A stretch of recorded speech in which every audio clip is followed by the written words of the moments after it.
नमस्कार दोस्तों, इस वक्त की तमाम बेहद ही बड़ी खबरें आप लोगों के लिए लेकर के आए हैं, जहां पर एक एक करके चलेंगे दिन भर की सभी बड़ी खबरें, जरूरी खबरें आप तक आगे इसी वीडियो में पहुंचाएंगे। सीधे खबरों की तरफ बढ़ेंगे उससे पहले दोस्तों, अगर आप लोग भी यही मानते हैं कि पूर्व प्रधानमंत्री डॉक्टर मनमोहन सिंह का देश के लिए जो भी योगदान है उसे हमेशा ही याद रखा जाएगा, तो अभी इस वीडियो को लाइक कीजिएगा दोस्तों, और कमेंट बॉक्स में जरूर ही कमेंट करके बताइएगा कि यहां पर पूर्व प्रधानमंत्री डॉक्टर मनमोहन सिंह का जो 10 साल का कार्यकाल था उसमें आप उनको 10 में से कितने नंबर देना चाहेंगे, आप जरूर ही बताइएगा। सीधे खबर की तरफ बढ़ते हैं। पीएम मोदी पूर्व प्रधानमंत्री डॉक्टर मनमोहन सिंह के घर पर पहुंचे, श्रद्धांजलि दी। और वहीं केंद्रीय गृह मंत्री अमित शाह और केंद्रीय मंत्री जेपी नड्डा ने पूर्व प्रधानमंत्री डॉक्टर मनमोहन सिंह को श्रद्धांजलि दी है दोस्तों, घर पर जाकर के। और इस बीच लालू प्रसाद यादव का बयान सामने निकल के आया।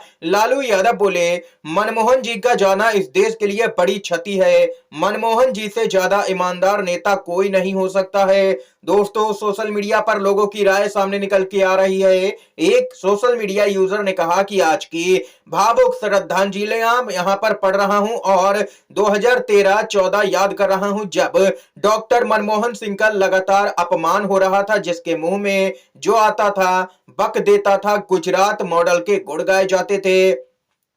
उनके शासनकाल में पत्रकारों पर यूएपीए नहीं लगता था, नेताओं के घर पर ईडी नहीं पहुंचती थी, शास्त्री भवन के सामने टेंट लगा करके बदतमीजी करने वालों को पुलिस हटाती नहीं थी, जंतर मंतर पर लाठियां नहीं चलती थी। आज वही लोग उन्हें याद करके भावुक हो रहे हैं। बस इतनी उम्मीद कर रहा हूं कि देश से ऐतिहासिक धोखा करने वाले इन लोगों को वास्तव में पछतावा हो रहा होगा।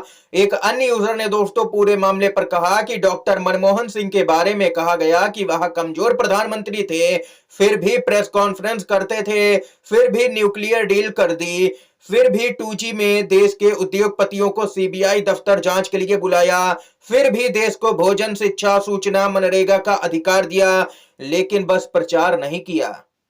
और आज की सरकार क्या करती है, काम कोई भी नहीं और प्रचार उसका उससे भी ज्यादा हो जाएगा। ये यहां पर दोस्तों मौजूदा सरकार है। इतना ही नहीं, खबर आ रही है कि तमिलनाडु के मुख्यमंत्री एमके स्टालिन पूर्व पीएम मनमोहन सिंह के अंतिम दर्शन के लिए उनके आवास पर पहुंचे। उत्तर से दक्षिण, पूरब से पश्चिम तक पूरे भारत से नेता दिल्ली पहुंच रहे हैं।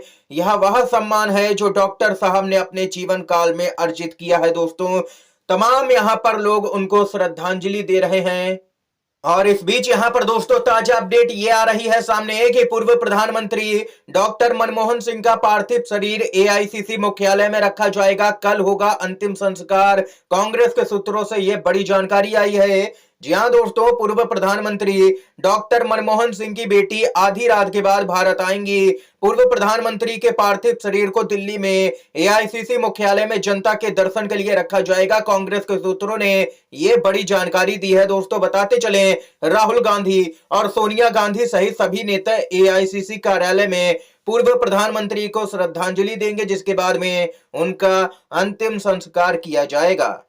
दोस्तों, ये यहां पर अपडेट आई है सामने निकल के। इसके साथ ही जो अगली बड़ी खबर है उसकी तरफ बढ़ते हैं।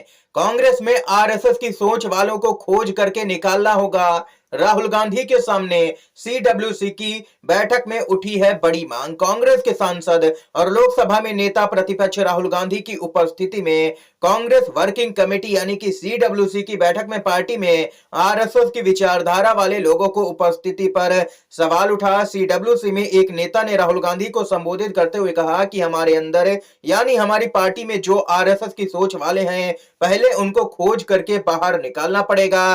दोस्तों, यहां पर आपकी जानकारी के लिए बताते चले कि कांग्रेस पार्टी बहुत बड़े परिवर्तन आने वाले समय में करने जा रही है। संगठन के स्तर पर संविधान बचाओ पदयात्रा होगी, संगठन मजबूत करने का अभियान चलेगा। सीडब्ल्यूसी के बेलगावी अधिवेशन में कांग्रेस पार्टी ने पार्टी को मजबूत करने और संविधान बचाने के लिए बड़े फैसले लिए। पार्टी ने फैसला किया कि वह देश भर में 26 जनवरी से संविधान बचाओ राष्ट्रीय पदयात्रा निकालेगी। इसके अलावा संगठन को मजबूत करने के लिए बड़े पैमाने पर संगठन सृजन कार्यक्रम चलाया जाएगा। यह कार्यक्रम भी ब्लॉक, मंडल, जिला, राज्य और राष्ट्रीय स्तर पर चलेगा।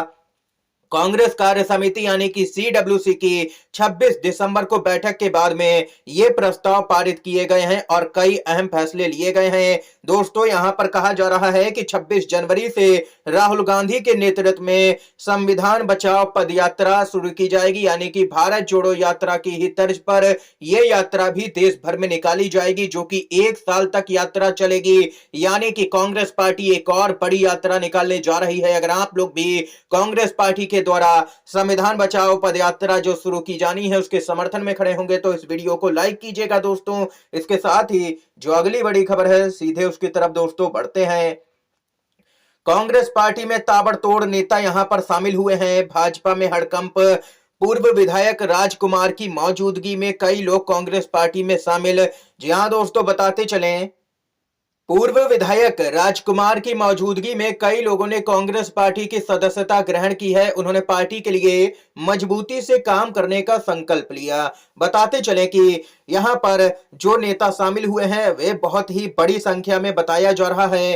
दोस्तों जानकारी के अनुसार यहां पर कहा जा रहा है कि भाजपा से जनता त्रस्त है, लोग त्रस्त हैं।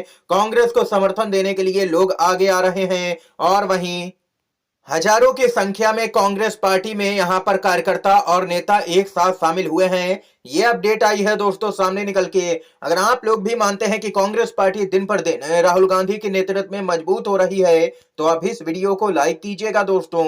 इसके साथ ही जो अगली अपडेट है सीधे उसकी तरफ बढ़ते हैं। यहाँ पर सीडब्ल्यूसी की मीटिंग में यहां पर बहुत बड़ा प्रश्न उठा। कांग्रेस कार्य समिति की बैठक में बोलते हुए लोकसभा के नेता और कांग्रेस के सांसद राहुल गांधी ने महाराष्ट्र में विधानसभा चुनाव के नतीजों पर सवाल उठाए और चुनाव आयोग की भूमिका को संदिग्ध बताया। राहुल गांधी ने कहा कि वोटर लिस्ट में बड़ा बदलाव देखने को मिला। 2024 लोकसभा चुनाव के बाद में 72 लाख नए वोट जोड़े गए अचानक से। ऐसे 118 सीटों में से बीजेपी 102 पर जीत गई। इसका मतलब कुछ ना कुछ गड़बड़ी हुई है। दोस्तों यहां पर राहुल गांधी ने कहा कि अचानक से 24 के चुनाव में भाजपा ने देखा कि महाराष्ट्र में तो जनता ने सोपड़ा ही साफ कर दिया, इसलिए 118 सीटों पर 72 लाख दोस्तों वोट यहां पर अचानक से बढ़ा दिए गए। 6 महीने में ऐसा क्या हुआ कि अचानक से 72 लाख वोट बढ़ गए दोस्तों। और गौर कीजिए यहां पर आंकड़ा है 118 में से 102 सीटें भाजपा ने अकेले जीत ली हैं, जहां पर वोट बढ़ाए गए हैं। इसकी तरफ इशारा करते हुए राहुल गांधी ने कहा है कि पक्का ही कुछ ना कुछ गड़बड़ी हुई है महाराष्ट्र के विधानसभा चुनाव में। ये जनता का जनादेश नहीं है, ये यहाँ पर खेल है पूरा महाराष्ट्र में। ये यहाँ पर दोस्तों इस समय की तमाम बड़ी खबरें, मुख्य समाचार थे जो हमने आप तक पहुंचाए। दोस्तों वीडियो अगर पसंद आया हो तो लाइक कीजिएगा, इन खबरों को शेयर कीजिएगा अपने दोस्तों में, और चैनल पर अगर आप लोग नए हैं तो चैनल को जरूर ही सब्सक्राइब कीजिएगा। आप सभी का बहुत बहुत धन्यवाद।